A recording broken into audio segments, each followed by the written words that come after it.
off all medication, able to walk, run and jump, and I had really wondered whether I would ever be able to do that again, because the medication, the immune suppressant drugs, although they were somewhat helpful, they didn't quite get rid of the pain or make me fully able again. So because it was of such help to me, this is why I've invited Horst here to speak to you, so that you may benefit as well. And I think that, and I know that you'll all find it thoroughly interesting, a lot of food for thought, and it will benefit you all. So without further ado, I'd like to introduce Dr. Horst Muller. Hello.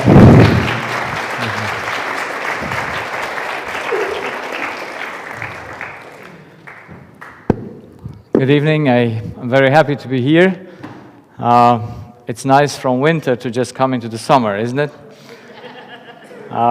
Just in a few hours, you change the climate, you change the season, and the food as well.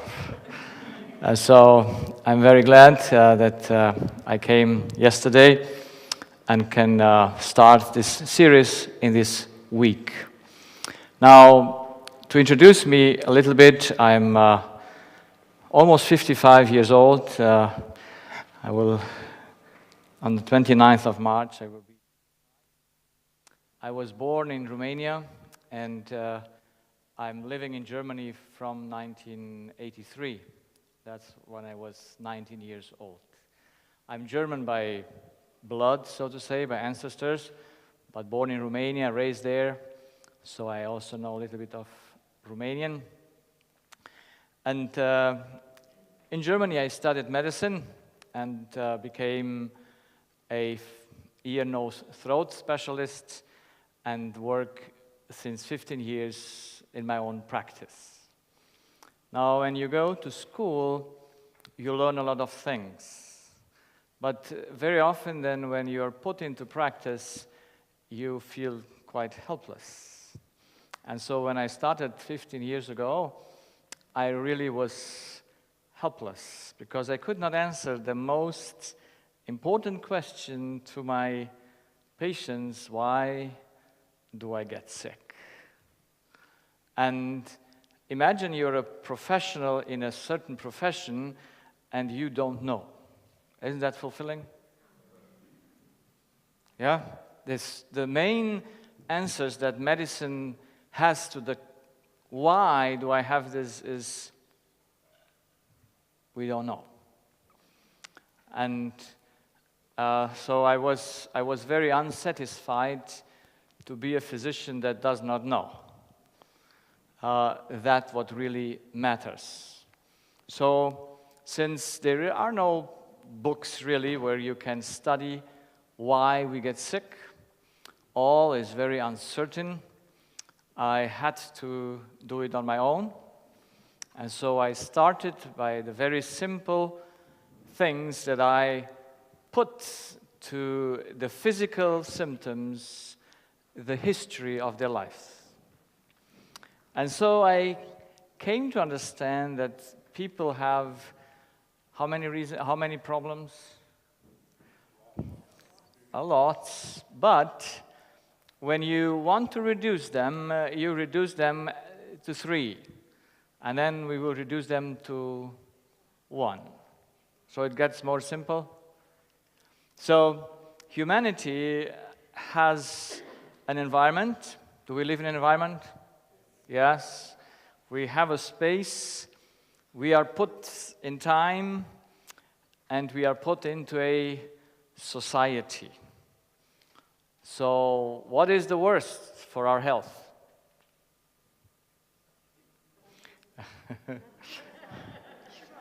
Now, you will see that sometimes we think the space, yes, environment, and then, of course, we get our relationships where we have our issues. So when I started to talk to my patients, and this is what doctors do most or less. Less, they have no time.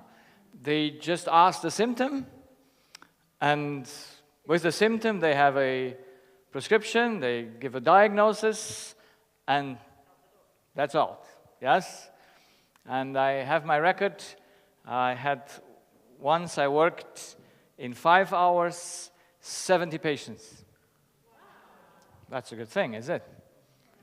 So very efficient.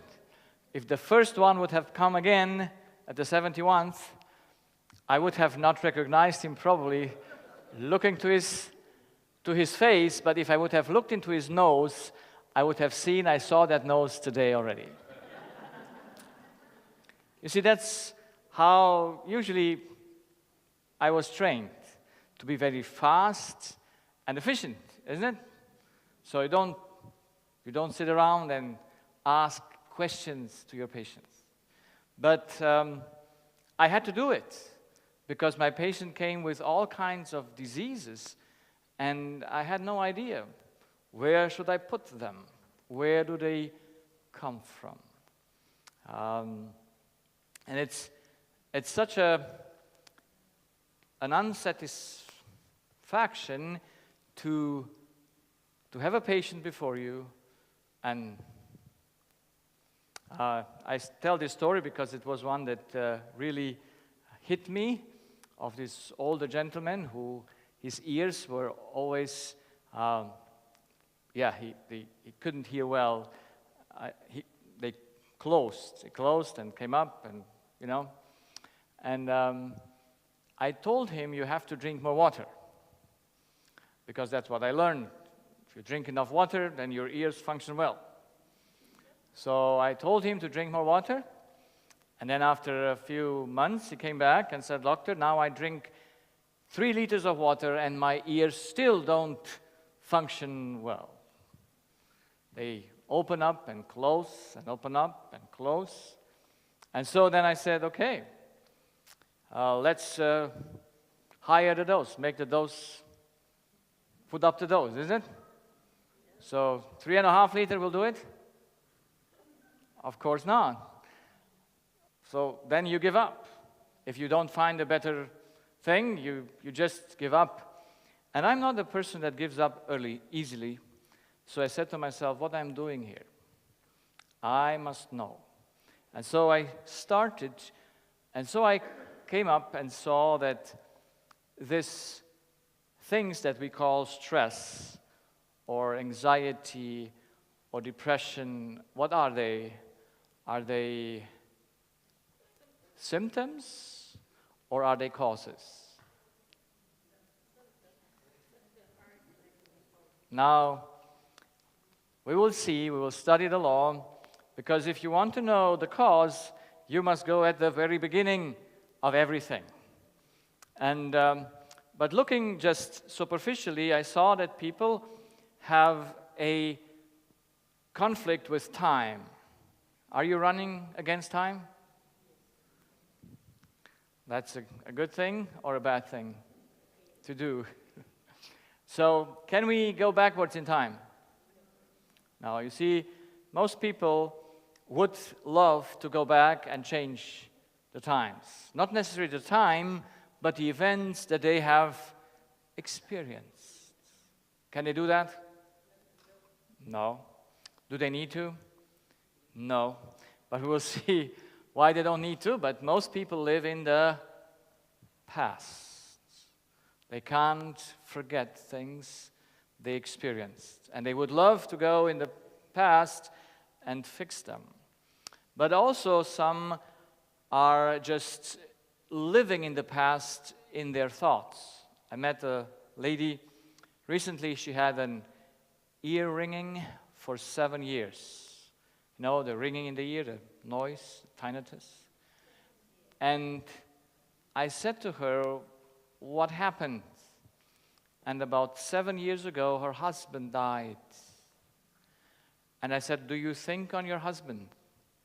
And she says, all the time. So where is she living? In the present or in the past?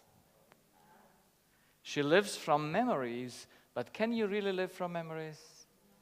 Are you making pictures? No. Generally, you do pictures? Why? What do you want to catch? Pardon? Yes. For what reason? To go back to it. You know, this is why I very rarely make pictures. Because can I bring them back? Can I bring the times back? But then, you see, my wife is a typical woman, I think. She just makes pictures of everything. And then she says, I have to remember. Do you really need that? But of course, you can remember. If it's a nice thing, it's good. But if you are not happy and you remember that, it will make you noise in the ear or whatever it can do to you. So we can live only where? In the present. And there are many people who are living in the future. Yes, when you live in the past, you as well want to live in the future. You want to secure today what will come tomorrow, would you? Everyone would like to know what comes tomorrow. Do you know it? No, but you can anticipate that tomorrow it's better than today. How would you feel today? If tomorrow is better than today, how do you feel? Good. Worries? No worries. You have this saying here, or it's in Australia. No worries made, or what is it? Yeah? It's like something like that. Or it's in New Zealand as well. However, most people are sick also because they have future fears. Yes? And there are all kinds of things that you can imagine. A father is afraid that his son would not make his school, and so what is he doing? Trying to fix something that he cannot fix. Yes, they had a disabled child, a family, and they was raising their disabled child, and of course, the disabled child cannot live without someone to take care for him. And now the parents were in worries for the future. When they die, what will happen to their child? Can they control that? No. So it's not very healthy to try to control. You can take care for certain things, but can you take care for what happens after your death? But people would like to, would they? Yeah, especially when there are people who have, I see this in old people, they build a house, they have a home, and then the children leave, and then when they know when I die, they will sell everything and my whole work is done. And they are not very happy with it. But why should they care? Why would they have an interest that after their death, things should go like they think they should go? So I saw that stress is, I gave him this definition, is a conflict with time. But you will see, you cannot really separate them all three from the other, the space and the society. So we have an environment. Is our environment friendly? Well, it could be and it could be not. It depends on temperature and we are dependent on all these things. But usually we can do what? Change the environment or change ourselves? So when it's cold outside, what we do? We put on some good clothes, yes? But we don't change the temperature, can we? No, but we can adjust ourselves to it. We put some clothes on or whatever. So basically, we cannot change that, but we can deal with it. We can adjust ourselves to it. So we have possibilities there. But basically, fear is related to a control of your space, of your environment. And can you control it? I just speak right now. I have a patient. She's 18 years old. And since 3 years, she started having anxiety and fear. And it started that she was afraid to go to school. Now she cannot enter the school. But then fear came even closer. She could not go out in the city. And now she sits at home in a room and cannot even, she says, in the moment I get out of the house, such a fear comes over me that I cannot go. And so she must return. And what happens, she will get closer and closer. Can she live like that? She's 18 years old. Is there a cause for that? Yes, there is. And can we help? Yes, I hope she actually saw the presentations from New Zealand I gave her to watch. And she just wrote me on the way and came here that she watched them. And if I have time, I will talk to her on the phone what she can do to get out of her fear. So it is a very irrational thing to go and make a conflict with your circumstances or wants to fix your things. Have you seen in the airport some people wear this breath mask? Yeah, it's getting more and more because we get more international. Now it's a good thing to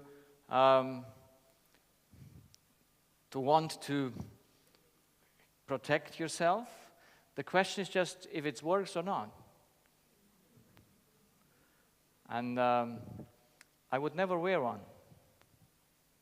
Why? I'm not afraid of the space.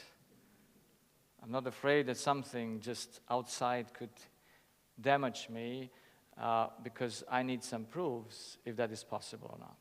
Now, yes, some people can hit me and so on, but can microorganisms be dangerous for me? That's again something that, can you see them? Can you see the microorganisms? No, you have no idea. They are all over. And are they dangerous? That's another question that we need to explore to see. But if you fight with an enemy that you don't know and you don't see, is that battle a good battle? No. So it's so important that we understand things, how they work. And I explain here, as I'm coming from Romania. In Romania, the number one disease is the wind blow. I mean, this sitting in between two windows that are open. How you call that? Draft, yes. So whatever disease you have, you got a draft. And it's really very, very popular. You laugh, but it's so. When they have an ear ache, then the draft took them. When they have a back pain, then the draft took them. When they got a cold, then they was in the draft. And you know, and I once had a patient, he's from Romania, and he sleeps for 20 years with a cap on his head, because if he doesn't wear the cap in the night when he sleeps, he has a sore throat in the morning. And during the days, he has some things in his ear,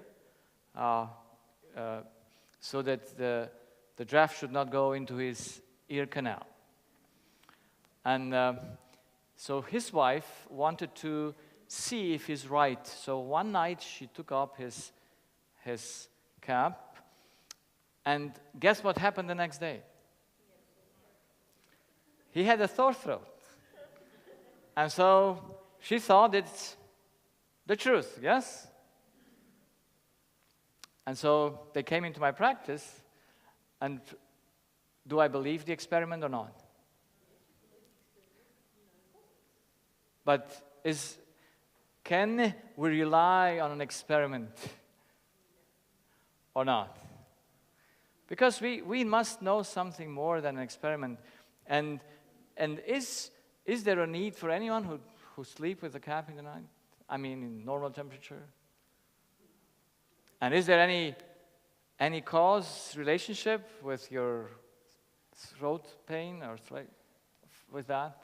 There is not. So I consulted him and said, there is no danger to sleep without a cap, and you don't need to wear anything because you were not made that you wear anything in your ears. Just there should be no draft. And I said to him, because I always argue with the law of nature. You see, when you want to know the truth, you must have something that is indisputable, that's not contestable. Is that contestable? Is that the right word? And I love that. I said there is no law that will prove that the wearing of a cap and the throat of your, the pain of your throat have any connection with each other.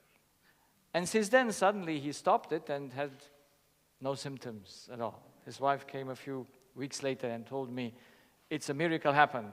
After 20 years, the husband needs no cap in the night anymore. So we don't really need to fear space in that way. But there is that which is most bringing us into problem, that is our society. Yes, our relationships will have the greatest impact in our lives. Have you ever tried to control a person around you? Yes or no? Yes, yes. You do it how often a day? Everyone does it automatically, even not thinking about it, even though, is it a possibility or an impossibility? Pardon? So you believe it's a possibility to control another person? Not entirely? Well, if it depends on the other person, you cannot control. Yes? And I tell you, disease is such a good thing to see what people want and cannot. I had this gentleman, I just remember his story because it's very easy. It's something that all parents face when they have growing up children. And this gentleman had, for 9 months, his ear was aching. And for about 6 weeks, his Achilles tendon was ruptured. So it fits very well through his left ear and his right Achilles tendon. Now, if you don't know how humanity works, you would not think that they have anything in common, do you?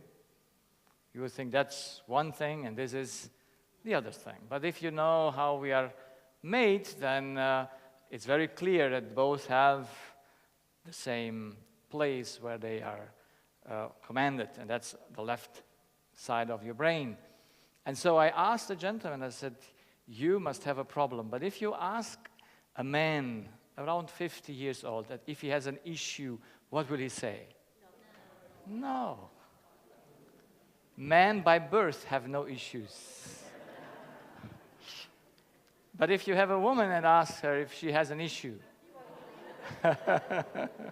you better don't ask. I mean, because you know how to. But however, this gentleman said he has nothing. He has nothing that he can think about. But I said, you must have a problem. If not, this disease would not be. And luckily, his mom was with him. So his mom was an older lady. She also was in the room with me because she wanted, I took him first and so I turned to his mom and said, does he really have no issues? And the mom said, well, there are problems. And I said, okay, which one? Because if we want to heal him, we must fix the problems. And then suddenly he came to his mind and he said, oh, I have something. And it fits exactly a year ago it started. He had a 12-year-old son. And the 12-year-old son discovered the phone. the smartphone. And he started to play with it how often?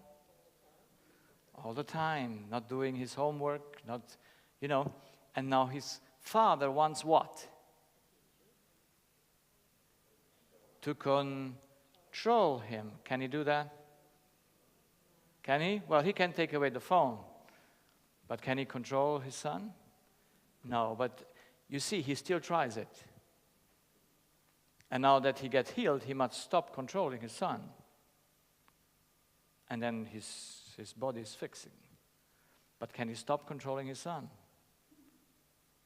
So we have in our way to treat others a very controlling attitude. Do we? Yes? So it's not very smart to have that if you cannot control it. Yes? Imagine you have a person that you see in the morning, a neighbor who tries to walk or climb up a wall that is maybe 5 meters high, and it's a wall where you cannot touch, It's a, how you call this? Yeah, no.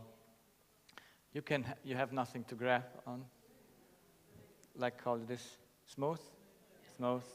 Yeah, it's a smooth wall and it's 4 meters high, and you meet him in the morning and you see he tries to climb it up. And you come home at midday and you find him at the same place, trying to do it. And you see him in the evening and you see him next day doing the same thing. Well, how much mind would you give him? Not much. But imagine that's what we do. That's this man does every day and night. He tries to control his son, and he cannot do that. So disease is a very good thing because it helps us to see what we can and what we cannot. So putting all together, stress, trying to control time, trying to control circumstances, trying to control humans and society. All of these things are impossible things. And I'm so glad that disease and all that we have in life comes from irrationality, not from reason. Do you like reason? Yes, I like reason. I like things that are set and you can trust them. But it's not good to trust in irrational things. And humanity does this, that they try to control things that were never put under their control, and obviously it should make sick, or so that you can stop. Why is irrationality stronger than reason? Why do we have no solution for stress, anxiety, depression, and chronic disease? And my answer is because we have no self-knowledge. I mean, we are not like animals. Do animals think? Yes, animals think. Do they reason? Maybe a little bit, yes. But they cannot look into the mirror and say, I'm nice, or I'm ugly, or I'm dirty. But we as humans have the capacity of introspection. We have the capacity to reason from cause to effect, or from effect to cause. And we should know what we can do and what we cannot do. Would that be good? I think that would save us a lot of problems and a lot of diseases. So I like reason. And our reason is like a balance. And all information comes from outside. Yes? When you want to weigh something, you must have an information to weigh. Now, that's why you have a balance, that you should know what is this information for, how to use it.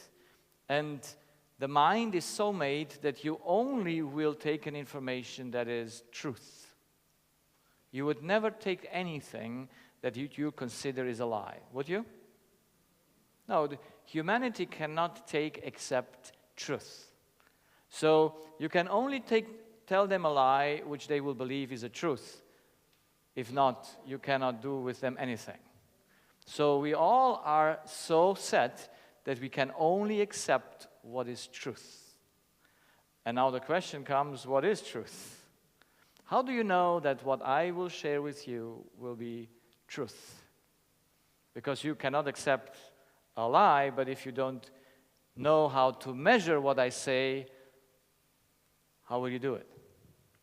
So reason is good, but a balance need something like to measure with.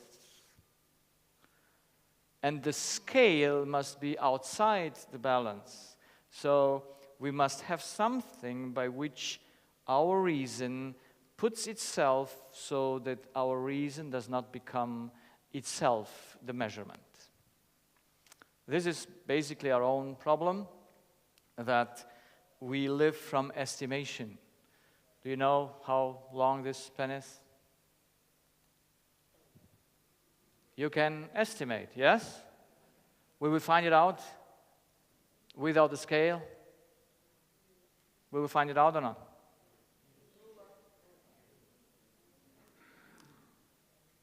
How would we proceed if we have no scale?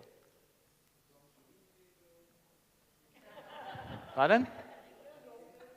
Yeah, you Google, you can, yeah. Now, we would get everyone would say his own estimation, and then we would do a calculation and then come up with the result. And would we find it out by that? No, we need a scale for what we get into our mind, and that scale must be something like a centimeter or a meter measure where you are for sure. And can we measure humanity? Yes or no? Well, that's the first thing. If we have a law for it, we can measure it. If we have no law, we can not measure. So we must have in our conscience the scale, and so then our interpretation of the information is correct. You see, we are so confused in medicine because we have no measurement for the human being. If we cannot measure the human being, then we can never know how it works and how to fix disease or where it comes from. So I'm so glad that there is something we can measure humanity. That's why I call my presentations, the overtitle is The Law of Life. Because I know I must have something that is indisputable, and that is something that I cannot change through my own thoughts or interpretation, and that is the basic law of nature. Do we live by laws in nature? Yes. Can we change these laws? Can we pull ourselves out of these laws? Can we? No one can do that. So it would be a good thing to know them, would it? Especially the basic law that I am putting all my studies, I put on this law. And then I have the next thing that we cannot change. We must know the structure and function of the human being. So when a person comes to you, imagine, or you're not a doctor or a health professional, but when you have you wake up in the morning and you're dizzy, what do you think first? Well, no, you understand the symptom. But what would you need to know? You need to know that where does the dizziness start? Yes? You need to understand, or when you have stomach aches or back pain or whatever you have, you must be able to say, oh, this must come from this. If you know yourself, if you know the way you function. But if you don't know, you just go to the doctor and say, doctor, why am I dizzy? And what will he say? I don't know. So 2 people who don't know, that's not very good. And I still remember the story of one patient. He was in his 50s, I think, and he was very angry. He came into my practice and said, "Doctor, he had a bag of medication against dizziness. He was dizzy for 4 weeks. And he says, this medication do not work." And he put me that question, so why do I am dizzy? And since he was kind of pressuring to me, I said, "Because you have a conflict." He was stunned, and the next moment he started laughing. And he said, "You're right." Now the doctor is always right, you know that. But his story was this. About 4 weeks ago, his neighbor told him a news about his mother-in-laws. Do we all, some have mothers-in-laws? And the mother and the father-in-law have one daughter, and that is his wife. And so their house was a little bit in need of being repaired, refurbished, or what's this? Remodeled. And so he did that, knowing that he will inherit with his wife the house. So he spent a lot of money because he made it for the future of himself. Now, a neighbor told him 4 weeks ago the secret plans of his mother-in-law. His mother-in-law has a child before she got married, a son. And she said, "If my husband dies before me, I won't give the house to the daughter because she has a man and yes? I will give it to my son because he was more unfortunate. He did not work. He told me that his brother-in-law is not a man of work. And now that he should inherit his work made him very upset." So what did he want to do when he got his dizziness? To control whom? His mother-in-law. Can you control mothers-in-law? Never try. Never try. I tried it. I still remember. It didn't go well. It never goes well. So what did I tell him? What should he do? He had to do something, does he? He needs to change his thinking. He needs to stop trying to control his mother-in-law, trying to think that if she gives the house to his brother-in-law, makes him an issue. But you see, these are the stories. If you don't know where the dysfunction comes from, you are lost. You are lost in your practice, you're lost in your life. So whenever I wake up in the morning and having something, I must think immediately, where is the beginning of it? And we must know ourselves, do we or not? We should be able to remember what happened yesterday or what happened the day before yesterday. Try once to remember. Would it be easy? Most people don't think back.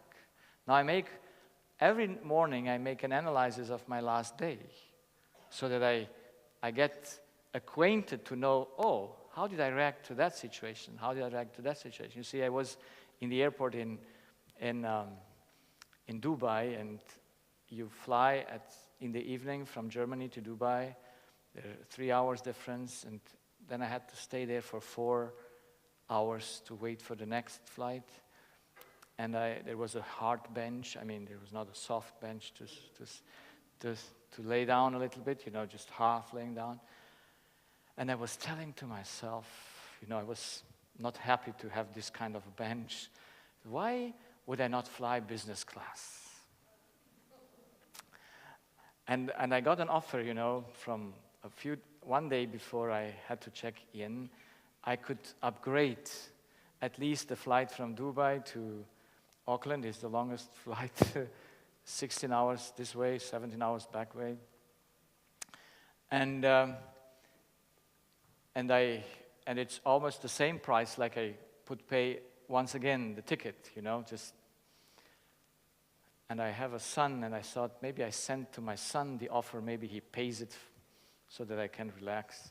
But I didn't do it. I said, it's too expensive.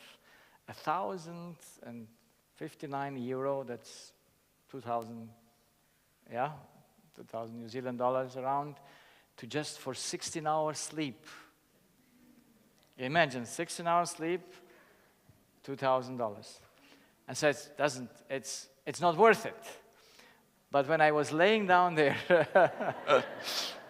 and I was so tired, I said, is it worth it or not? But then in the airplane was quite full, but amazingly I fell asleep, and I had such a good sleep. I said, you can even sleep like this. So you don't need a flat bed, and you spare $2,000. So, you see, we must know ourselves to know how we work. Yes, we need rest. Do we need rest? Yes. But there is some certain stretches. We can stretch our body, yeah, to a certain level. But we must know, okay, how do I work? How do I think? How do I do things? And I learned a lot. When I was under pressure, I said, okay, it's not worth it. Or before I was under pressure, when I was under pressure, I was worth it. But now the experience that I could sleep even in a not so comfortable chair and I got rest, I said, now it's worth it. So you see, that's how we learn. We must understand ourselves, must know how we work and how things go. So it's so important to know our structure. For me, the most nicest thing is to know I know where humanity starts. And whenever a patient comes to me and tells me his symptoms, you know exactly where to go. Because everything in structure must have a beginning. Do we have a beginning? Where do we start our life? Our whole function. Where does the liver function start? Where does everything in our body starts to function? And if we know that, then we can go exactly to the point where disease comes from. It's simple, yet it takes a little bit of time to know this. You see, to know the law, you don't need to have interpretation skills, because you just need to learn and understand. To know the structure, you don't need to interpret. You just learn something that is so, there's no change of it. To know the function, again, is something that you cannot change. You must know it. And you must know at least where it starts. You see, do you know how a car works? Do you drive a car here? Do you need to know how it works? No, you just need a few. Yes, you need to know where the key is. Nowadays, that's also a problem sometimes. You don't? Yeah, the German cars, yes.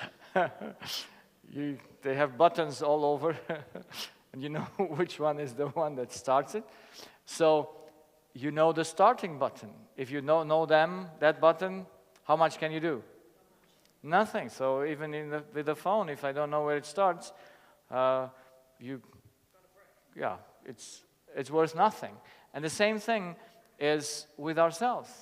We must know a few buttons. We don't need to know the whole car, but we need to know how to drive it. We need to know where is the acceleration, where is the brake, where is the gears. So are those many things to know? Just a few things. Just a few things, and you need a few laws of how to drive. Yeah? And so if we know a few things, how we govern our lives, we will spare us a lot of disease and a lot of issues. So we have to learn that. Are we different in structure and in function, or do we all have the same structure and the whole function? Now, I ask this question because we are sometimes confused. When we look to ourselves, we are all individuals and we are all different. We are all humans, but we are looking different. We are different in size, we are different in colors, we are different in those outward things. But we are not different in structure and in function. You see, if you come to me with your ear, I haven't seen your ears, but how many ears do I need to see to know and see what's wrong with your ear? Even though I never saw it before. Because how many ears are there out? How many ears? No, ears. No, every ear is different. Every ear canal is different. Every eardrum is different. Yet, from their function and their structure, they are the same. So I do not need to see your ear ever, but when I see into it, I see if something is wrong or not. That's, even though it's different than all other ears that I saw before. So that's how we have to understand. We don't need to know the differences. We just need to know that what we have all in common, because that's all the same. See, all have two ears, do you? And they are the same mate. They have a drum. They have the ear bones. They have, yes, it's all a little bit different, but it's the same things and the same function. Yes, you hear with your ears and you see with your eyes, and it's not vice versa, is it? I don't come to New Zealand and find people they hear with their eyes and see with their ears. Yeah? I just have, you see, there is one country, maybe there are more countries, but there is one country, Bulgaria, where the body signs are different than all over the world. Now, when you say yes, how do you do with your head? You say like this. Now, in Bulgaria, yes is this. And no is this. It's really. And I was there and I had my presentation and I saw people going all the time. I said, what do I do wrong? They just, until I was said, that's yes, and this is no. So you get confused in the language. But in this situation where we have the same structure, we are not confused. And then there is something that is the fourth thing that we must understand we have all in common, and it is we all need energy to work, and we all have basic needs. Do we have the same or do we have different needs? So the basic things are all the same in every human being. So I only look to things that are in common, and these four unchangeable things, if we would know them and use them, we would do a difference in our life. So it's the first thing, and I can only bring knowledge to my patients. I cannot enable them to do something, but knowledge is very important to know where you start. And I'm so glad that I can pinpoint today to my patients exactly what their problem is and what nature wants from them to change. And if that is done, since it's a law, you will experience a freedom in your mind and a healthy body. So let's put them all together and get a little bit more practical. So this is the law of life, how I call it, and humanity has to go into these two lines. Because life is dependent on conditions. Yes? Do we need to fulfill conditions? Yes. And if the conditions would be all fulfilled, what would be the result? Good health. Normal function or 100% health. Inside these two things, you can never become sick. You must be outside these two lines, and that is when needs are not fulfilled. Then dysfunction, or we call it disease, like ever you want to call it, comes in. And since we have a body that needs to be in balance, you can have too much or too less that makes you sick. Yeah? So, and then when you go even a step further, you die. So here we have a tolerance thing, and here we have no tolerance, that's no function, we cannot return. So the first thing when I see a patient, I know that his symptoms show me that he is inside or outside the law. He must be outside. He must be missing something that keeps his body healthy. There must be something that is there that's not correct. So it's very simple. So I just need to know how many kinds of needs the humans have. So that I say, oh, okay, you miss this, so let's fix that, and then let's see what happens. So how many kinds of needs do we have? And of course, we all know that we have physical or chemical need, we have oxygen, water, warmth, and so on. And our body is working very nicely. He shows us when we are in borders. You know, when we have eaten too much, does he show it to us? Yes, I have sometimes the issue that I eat too much because food is so good and I like to eat. Yeah? And then my body reacts, and I should listen sometimes to him, but I said, oh, 1 piece more. And then that 1 piece more is too much. So the body reacts, and he shows us when we are hungry. Do we understand it? Anyone goes to sleep then? No, anyone thirsty, what does he do? He satisfies the thirst. If he's too warm or is too cold, he does something. Did we all understand these symptoms? Are we confused on them? Is anyone confused on them? No, everyone understands when the body reacts with these things. We just know for sure I go to get my water or my food or my clothes or whatever it is. It's very simple. I go to sleep because sleep is something we need.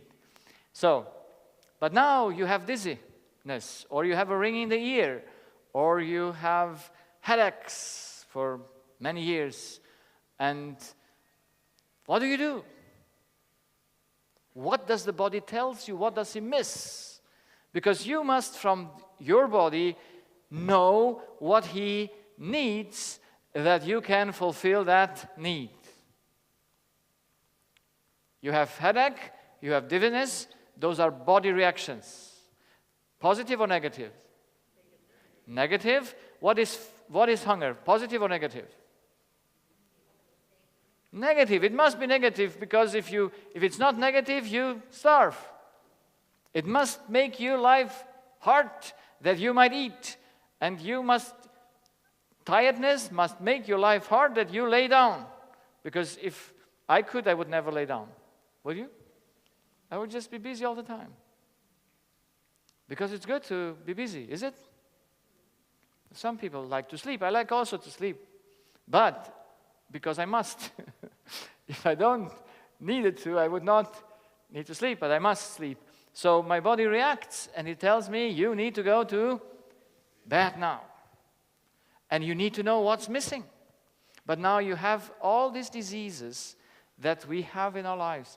And you as a doctor need to know, I said to myself, I need to know what does that mean when your Achilles tendon gets ruptured.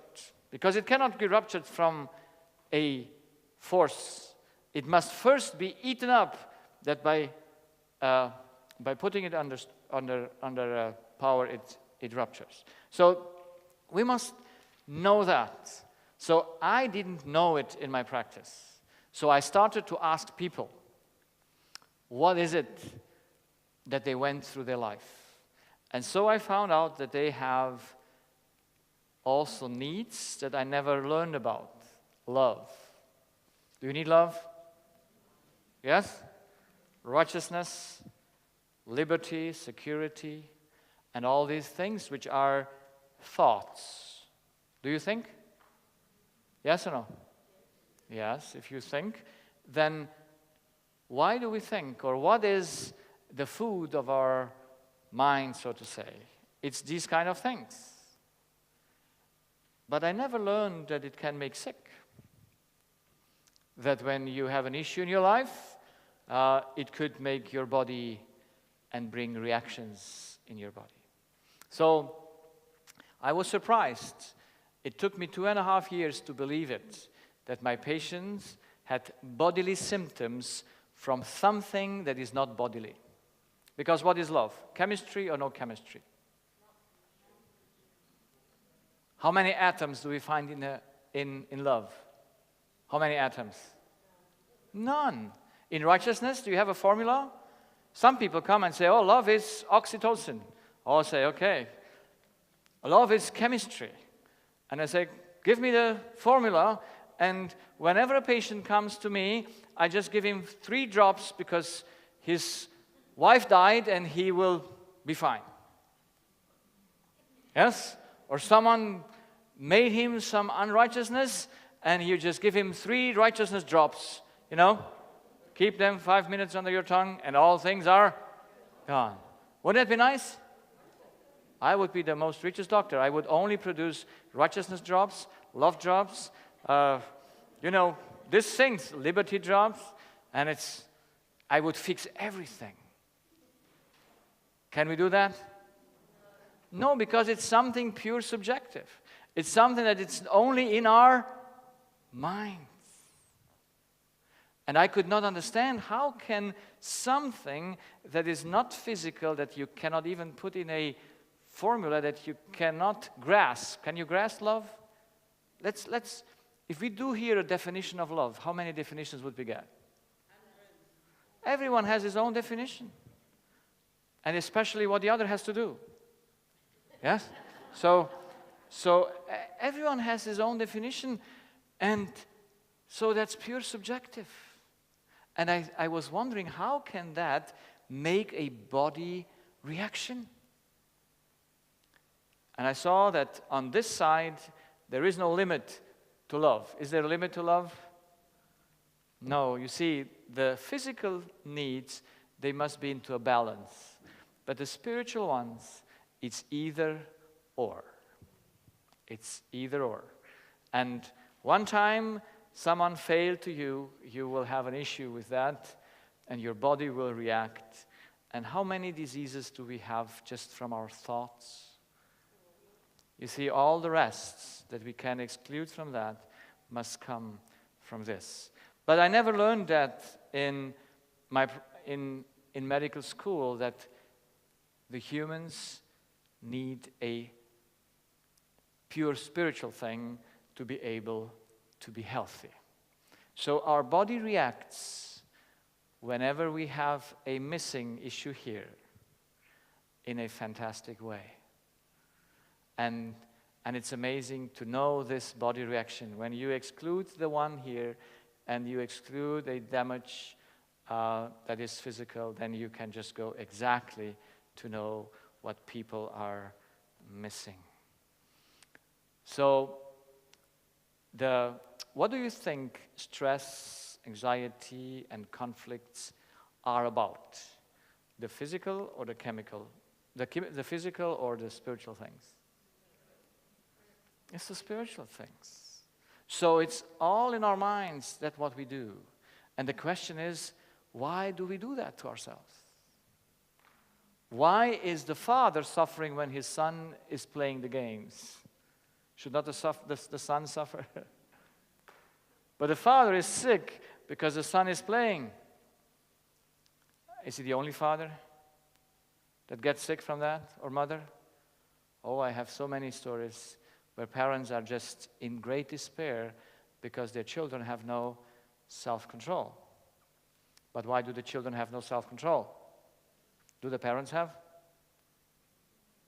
Well, they have it in that area, but they don't have it in some other areas. So what's the difference? Pardon? Yes, if they have no habit, they cannot teach it. You must have something to be able to teach it. But you see, you teach it in an area, but in the other one, you fail as well. So when parents are in full self-control, they can teach self-control. I didn't find a parent yet that has that. Yeah, so it's very hard to just try something to teach someone that is not there.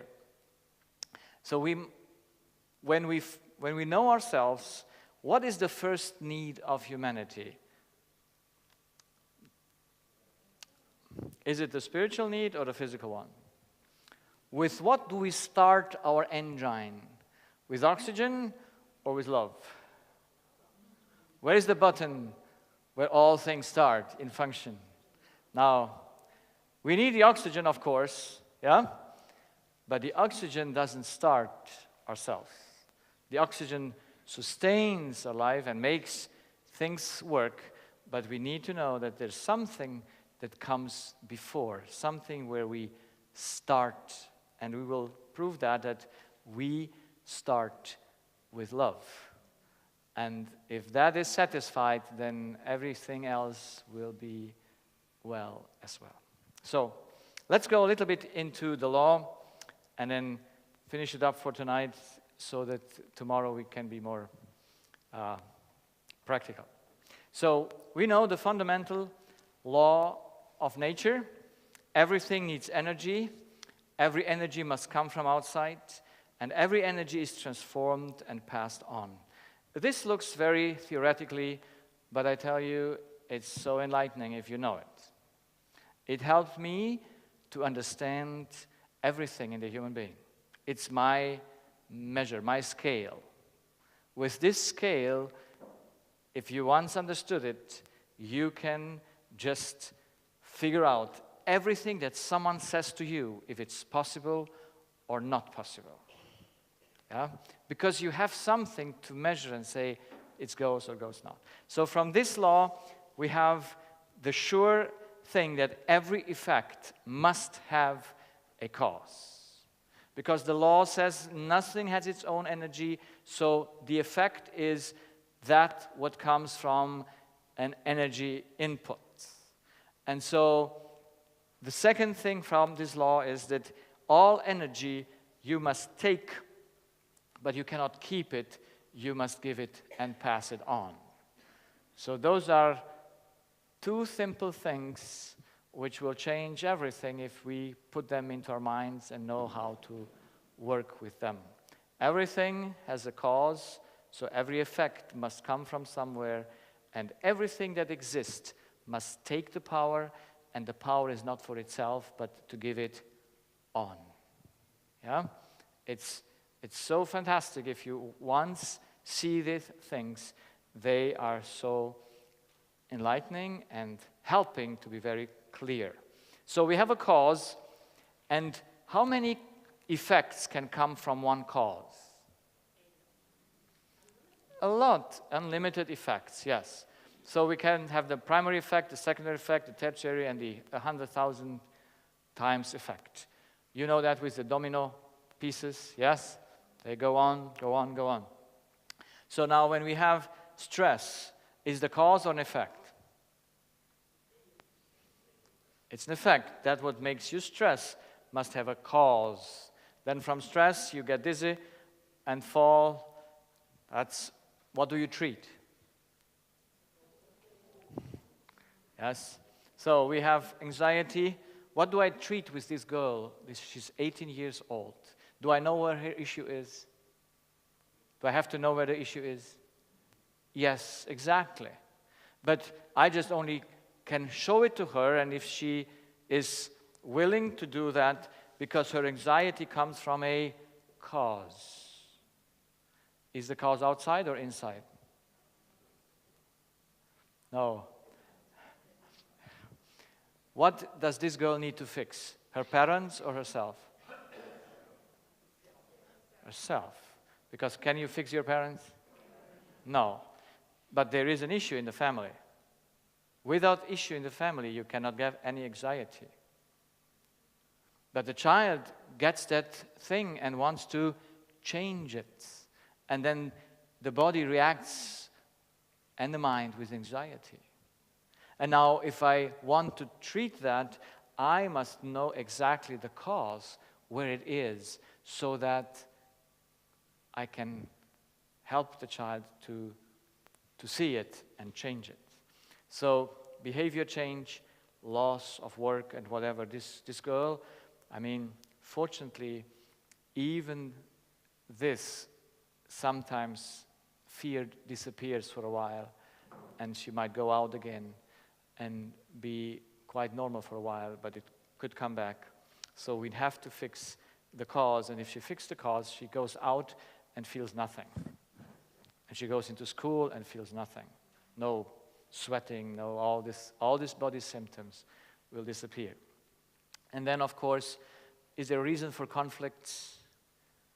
Are conflicts a cause or an effect? There is an effect.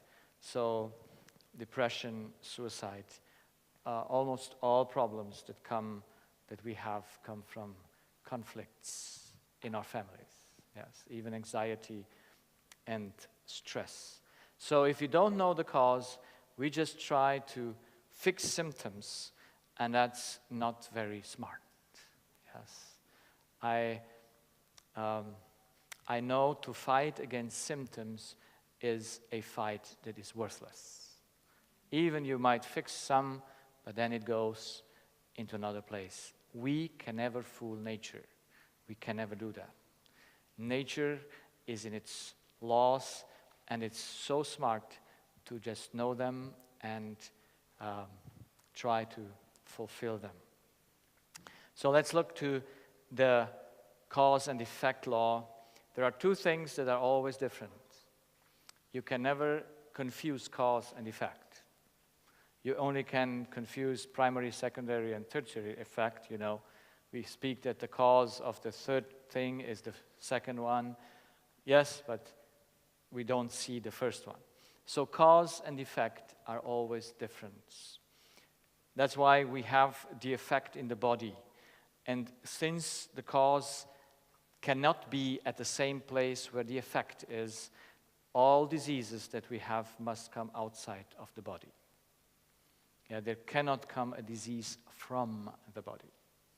The body cannot make itself sick. It's totally impossible by the law. It has no power. So that's why this first thing is, when we have something going wrong in our body, we must look outside the body. Well, we look inside to see the effects. We take some blood samples, we make some x-rays, we do all those things to evaluate the effects. And we might take a calculation what could have caused that, but we know that in the body we cannot find the cause.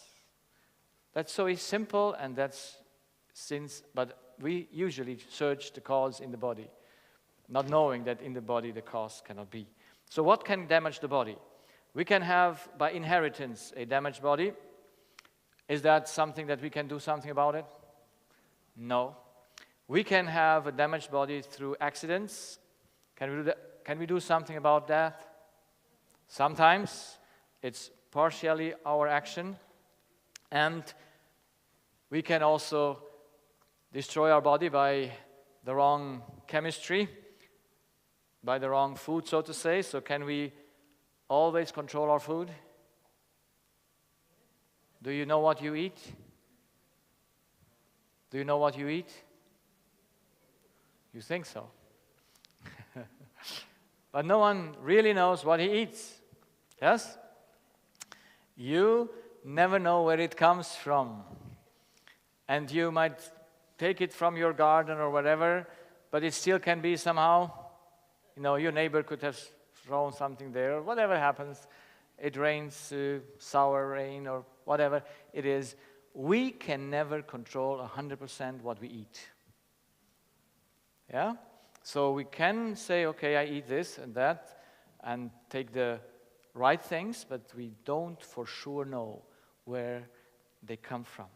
But there is something you have no other choice then to control, and that is your thoughts.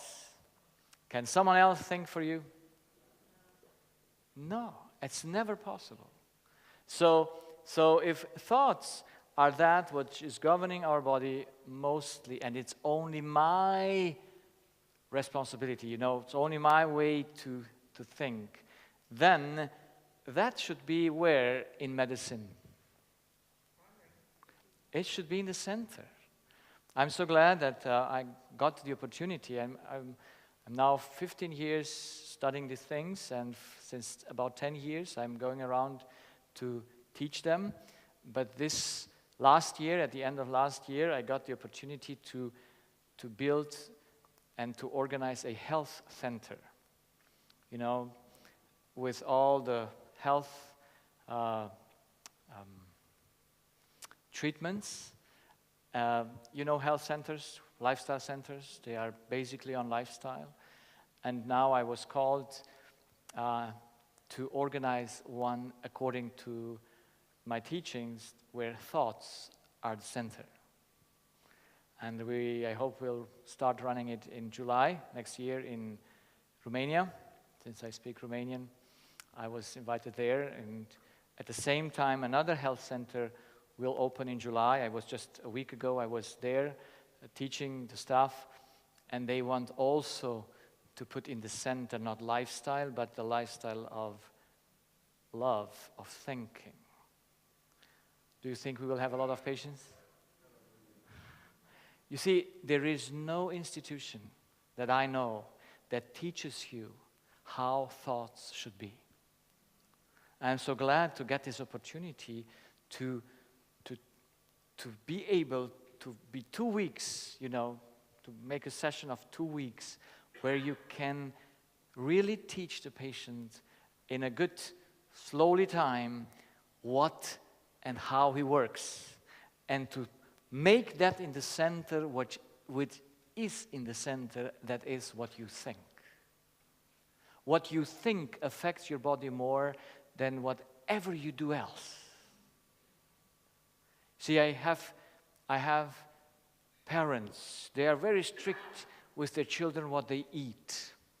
They try to, have them the good food on the table. And I say that's right.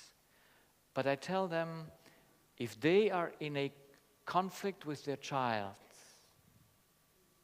that's more worth than the whole life they would eat the wrong thing.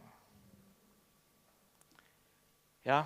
If just we would know what comes first, if just we would know what is there which rules all other things, then it would make such a difference. Such a difference. Imagine my parents would have raised me understanding the way we think, and would have taught me, look, this is the right way or this is the wrong way. But is there a right way and a wrong way to think? How can we know? You see, if thoughts have an effect on the body, then on the body we can just know what is the right way to think and what is the wrong way to think. So even thinking is subjective, having an objective effect. On the objective effect, you can make your thoughts objective. And that's so nice. You see on the body what a human thinks. And this is a fantastic thing. But can you fix him? No. He must do it himself, but understanding his thought life. If he doesn't understand how he works in his mind, when he doesn't understand where do thoughts start, do you know where your thoughts starting? So that was my search. I said, I want to know. And since I'm a Christian, I prayed to God. I said, I need to know where we start, because I know there is the problem. I'm so happy that I know where the thought arises from. Yes, it's our subconscious. But when it comes into the subconscious, we know where the source of that thought comes from. And we are then able to deal with it, not letting it go wild. But if we don't know where it starts from, then how can you ever control it? You try to control certain things, but you don't know the key where it starting point. And the starting point is that what we need to know. Where do our thoughts start? Because if life starts with thinking and then comes, and we will see the whole circle of life beautifully during this week, it will take some time to explore all, but we will come to a good end. And if we know all this cycle, how it works, then we know where we have to work in order to be healthy and in order to have a free mind and thoughts that do not damage our body and do not take us as prisoners. So I'm looking forward to this challenge, to work with humans for 2 weeks in a place and see how we can teach them.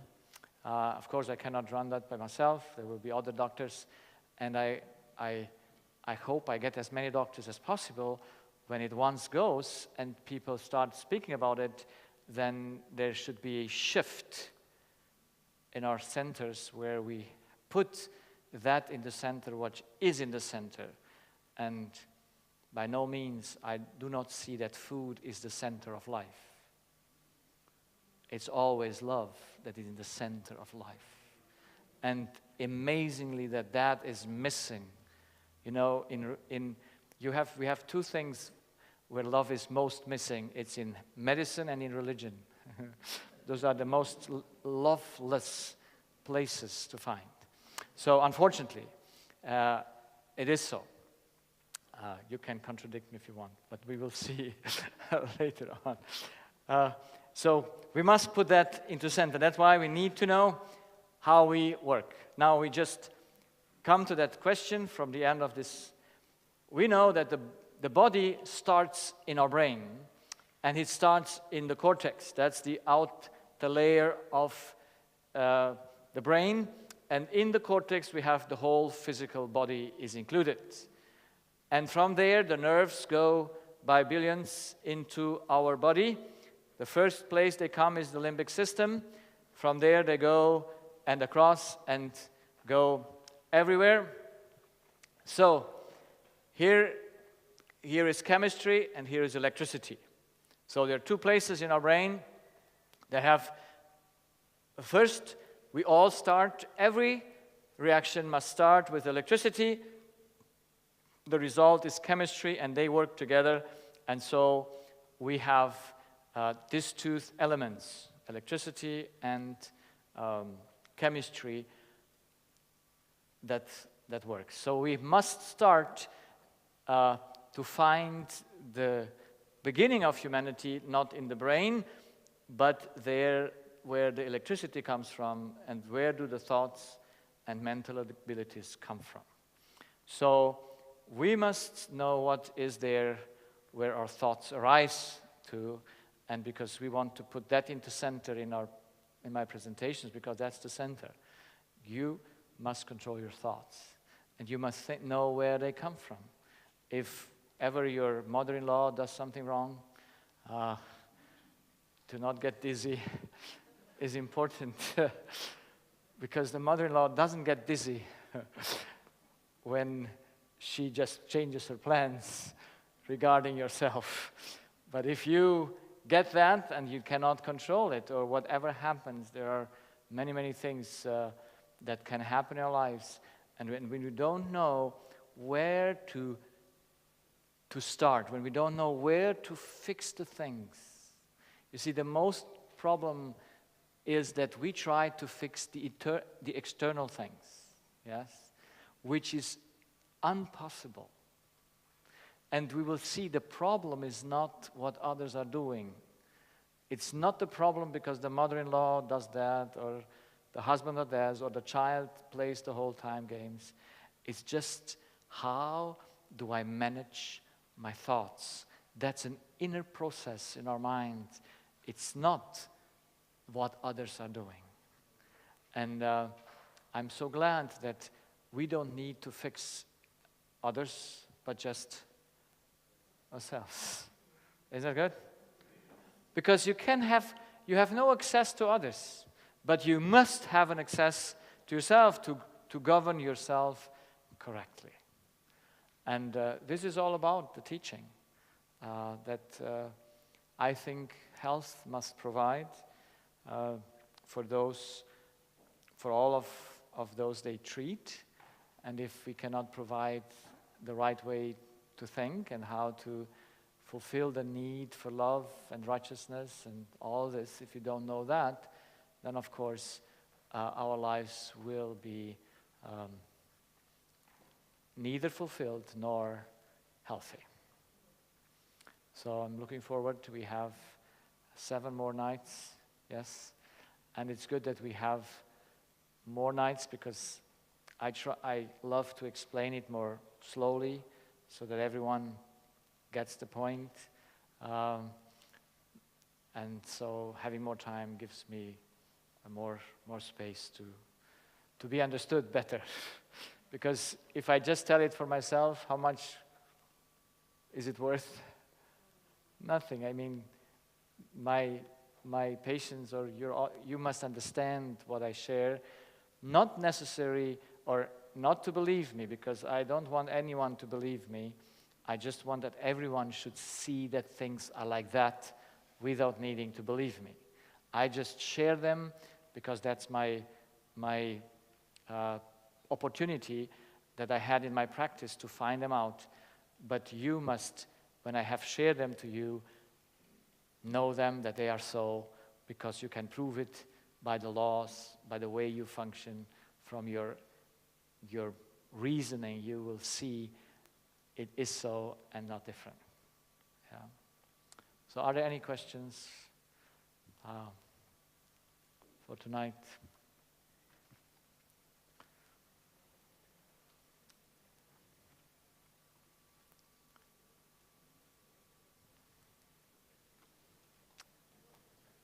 If there's no questions, yes?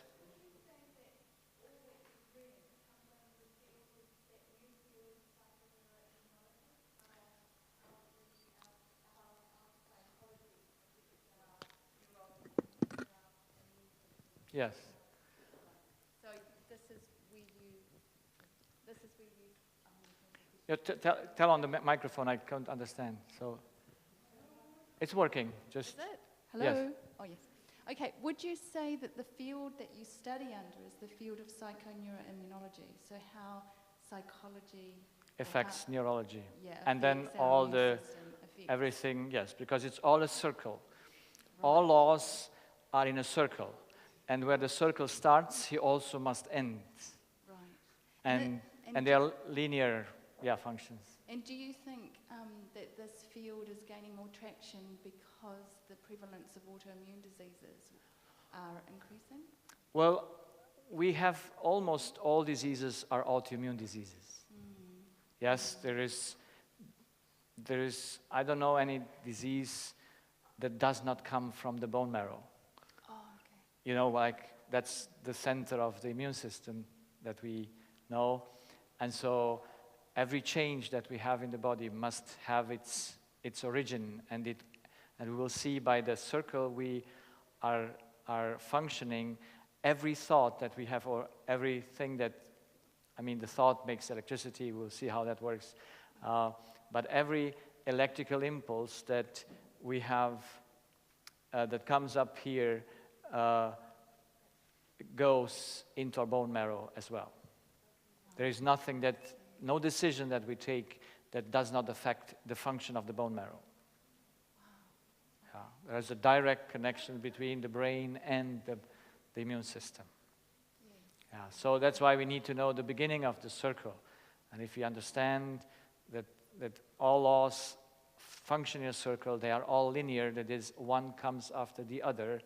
Yeah, and then from there starts all new circles. Yes, there, but it's all one circle, and it's beautiful if we understand it. No, the reason I ask is because I had a traumatic childhood, and I have autoimmune diseases.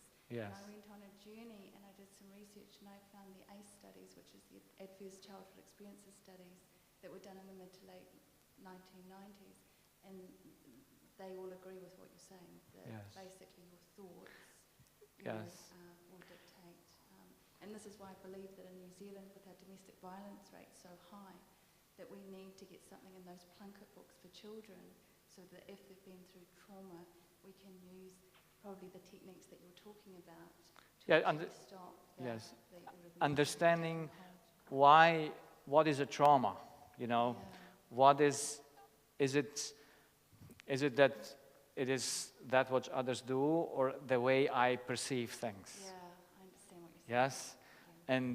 And so we only can help when we see that we perceive things the wrong way. Yeah, I understand. Yeah? And the disease proves, since my mother-in-law cannot make me dizzy. Yeah, it's just impossible by what she does. But the way I perceive it and I react to it makes something in my body. Yeah. And from my body I must see, if he warns me, then there must be something wrong in what I do, not what happens outside. Yes, and that's very much how children process trauma. They think Yes, that it's their fault. yes. We all process it the same way, because we will see function in the way we think, function identical, but the subconscious is all the same in every human being. But we must see where comes that point where by disease I can change the way I react to the negative things that happen. Yes, I understand. Yeah. Yeah. I'm beginning to understand that. Yeah, now as an adult. because the way we think, there must be we see there must be a wrong way that it affects you and not the others. Yeah. And this, I would never have thought that the way we perceive things is wrong if I would have not seen that the body gets sick by it. And so I studied the law and says, why, when others do wrong, I get sick? Yeah, that's the question That doesn't I've make- asked myself as well. Why? Yes. Yeah. What's wrong? Yeah. And understanding the process, while not be able to change the deeds of others, they can do that to you, they can do that to you, or whatever they do to you. By not changing that, you can change the way you perceive it, and then you're free. If not, you try to fix all others around you. It's a hopeless. That's why actually disease is the effort to change things to the better. But you are not able to do that because it's outside of you. Yeah, so we'll see that. Please.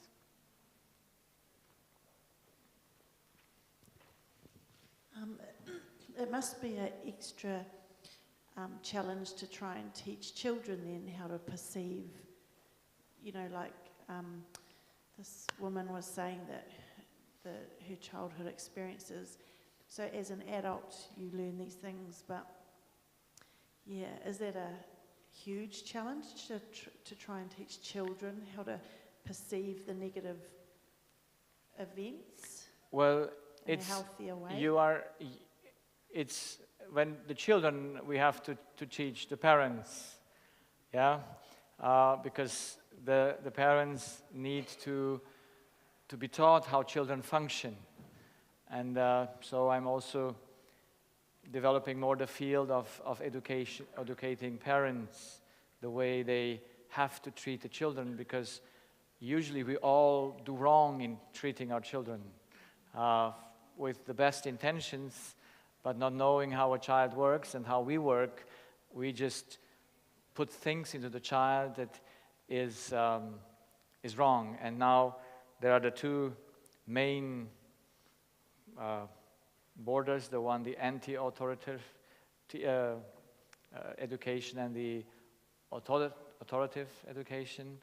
And yes, both are wrong, but because they are extremes, we must know what is what and how to deal with it. That's why we need to know how we function. And yes, when children have went through certain things, we can, to a certain way, help them. Yes, because children are very learning. Yeah, they can learn. We raised foster children, 6 foster children, but the youngest was 7, the oldest was 17 when we got them. But I also raised a child in my practice, 2.5 years, because my helper got married and got a child, and she wanted to work, and I encouraged her to stay home, but she said, no, we build a house and I need the money. So I said, okay, let's do this compromise. You bring the child with you and we teach him here together. That was my great interest, because I wanted to know how a child works. So I got the opportunity to watch a child from the age of 1 till 3.5, 2.5 years. And so I know how things work from first hand, because I always don't trust others. I just want to know things from my own experience. And yes, now my daughter lives close to me. I mean, the apartment just close to my practice. They have a 4-year-old son, and they are living now for a year there. And I see how you could teach a son with 4 years the things he behaves. Interestingly, there was actually a family from New Zealand visiting us this summer, and I went together with her and her child, with my daughter and her child on the playground. And so I had time to talk, and of course I observe. And then my daughter was putting the girl from this lady and her son on the, how you call this? Swing. On the swing. And when she turned to swing the other child, he got so upset, so jealous, he reacted. And I said, he jumped down off the swing, and I said, now you need to help this child to fix his issues. Yeah? And if she would take the time to help the child right now, but if she does not know, and I teach her because she's there, my foster daughter, but it's not easy if she is unhappy with what others doing and if she's jealous as well. So how will you then try to do those things? But a child can learn very early. We can teach a child, and the teaching must be free. Yeah, there are certain laws that we must know how to teach, and that's why we need to know how to do it. Mostly we do it wrongly.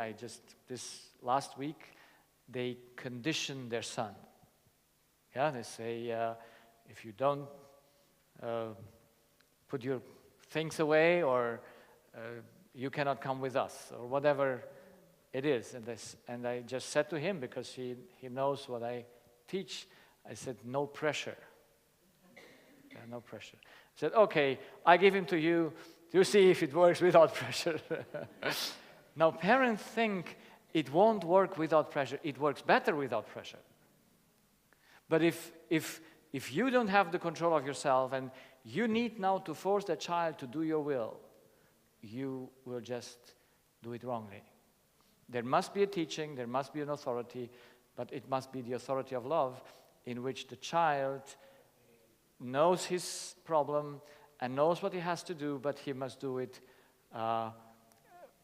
because he sees it's right to do it, or at least he must do it like he eats. He must eat, so he also must do certain things, but he must understand that this is fulfilling his life and not something else. But for this, the parents need to control themselves, and here we have. But of course, I have in my practice, my youngest patient that I consult on fear issue was 9 years old. Because the girl wanted to talk to me, and of course I talk to everyone, but I have to fix also the parents at the same time. If I don't get that, then the girl will say, well, yeah, so the children do not have the same ability because they're not grown up. But after about 15 to 20 years, yeah, sometimes you have to get 50 to learn it, like me. But we could learn them very, very very early how to deal with what others did wrong to them. Yes, is that question answered? Or? Thank you, yes. And it's just making my brain think of so many things, you know, like even within your families, and yes. just there's potentially so much endless work you could do for yeah, you know, all that it's very much work. self-improvement. Yes. Thank you very much. Yeah. And it all starts from understanding ourselves. Yes. This unknowledge, I think, the greatest thing that we face is unknowledge. And with the best meaning, and all parents have the best meaning for their children, do they? And yet with their best meaning, they do harm. I mean, they don't do it the right way. Please. I really appreciate what you shared tonight, but how does that fit in with the medical world, the way that doctors see your research and trying to put a different light to it? Well, I share what I have also with my colleagues. I am also sometimes on conference, but the problem in medicine is that we don't put emphasis on thoughts. Yes, it's very, very hard to get a doctor to think that his thoughts or the thoughts of his patients make the patient sick. When the doctor doesn't find anything, yes, physically, but still there is pain or something, then he says, okay, it might be the thoughts. But if you find something like an autoimmune disease, he does not know where it comes from. He might start now to say it's psychosomatic, but there is no structure for it because he has no answer. Where do the thoughts starting from? Where do our mental abilities come from? Yes, and why do we think the way we think, or why do we perceive the way we perceive? So there is no teaching. I don't think in New Zealand it's different than in the rest of the world that I know. There's no teaching about thinking. Perhaps you've got to teach the doctors to think otherwise.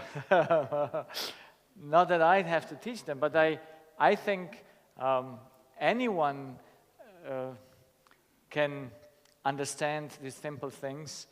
But the problem with teaching is the more a person sometimes is educated, instead of brightening the way he thinks, he gets more narrow. And then the narrowness is a big, big hindrance for someone to change. Yeah?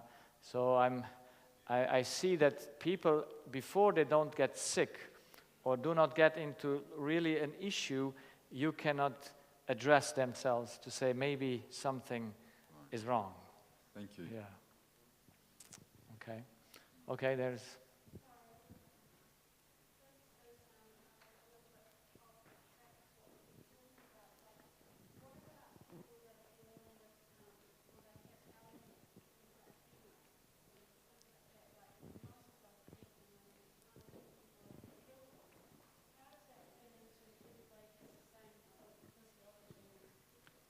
Yes. Is it treatable by what you're talking about here?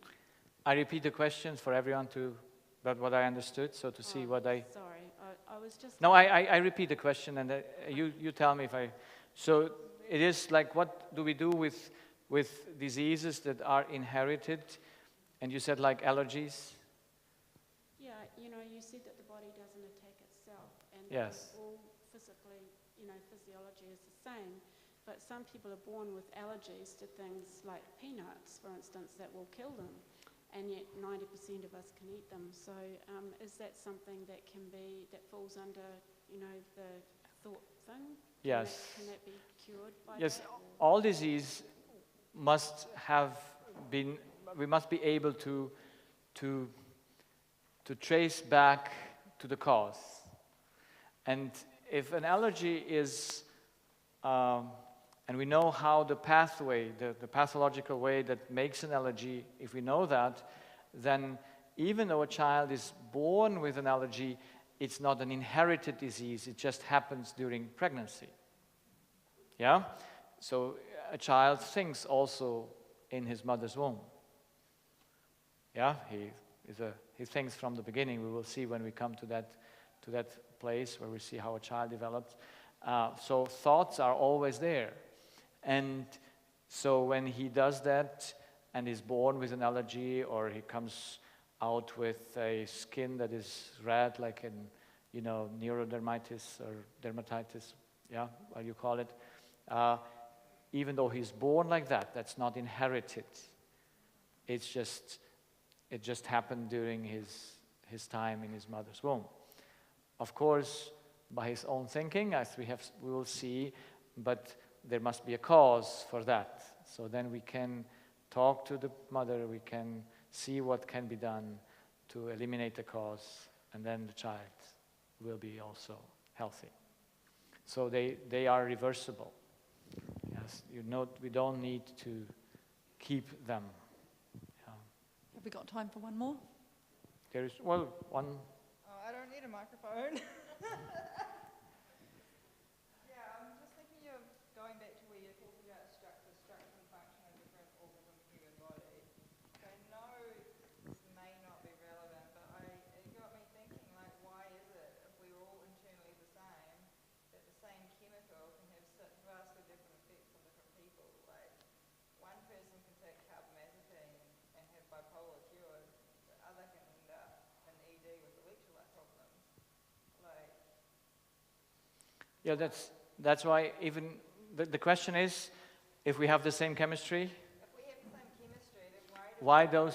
so differently? Yes, because there is a different thought life. Yes, and this is why we have to know how we work, so that we can know the same thing affects him in his stomach, the other affects him in the back, or in the, in the end, it does not really matter where it affects. I just need to know what does it. And when we take medication doesn't fix the issue. Yeah, it just tries to stabilize maybe some disbalances, but then the disease must go somewhere else, or the symptoms must show up in another way, because we cannot change the input. That's why we need to know where does the input start, yeah, so that we are able to see what's going on. And all balances we will see tomorrow in our body, whatever it is, must be governed. Chemistry cannot govern itself. The balances cannot be governed by itself. So we must know that our thoughts are governing them. And knowing that, then we can do something about it. Not knowing it, we try to fix with outside elements, but we never address the cause. We must address the cause, or we must know it. That's why medication in one person works positive, in the other it works not positively. The one needs this, the one needs that, because just the body responds differently to that input, because it has a different way where the thoughts are. That's why we need to know what comes first. Thinking or eating or chemistry. And by the way we function, we will see that our thoughts come before everything else. Yeah. And it is so, we cannot change it. Cancer, yes. There are people that are healing from cancer. It depends on the stage. But cancer is also something that comes from somewhere. So when we see it and address the cause, and we can also treat it, but then the treatment will be successful. Almost everything that is in function is reversible, because we are alive. Everything, the cells, they all renew themselves. It's all a living process. It's not a state process. So. I have a question. If someone who had ADHD or Asperger's syndrome, but for sure they have a way of thinking slightly different than others. Is there something you could say about that? Well, I would try to fix that as well, but I need to talk to the one involved and so on.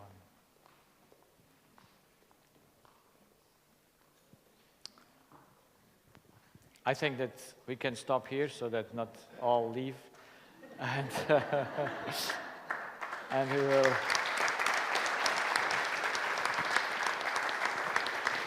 continue. And during the week, things will come up and will settle down. So at the last lectures, no questions anymore. Thank you all very much for coming. We'll be here again tomorrow, 7 p.m, and we look forward to seeing you then. Did you announce?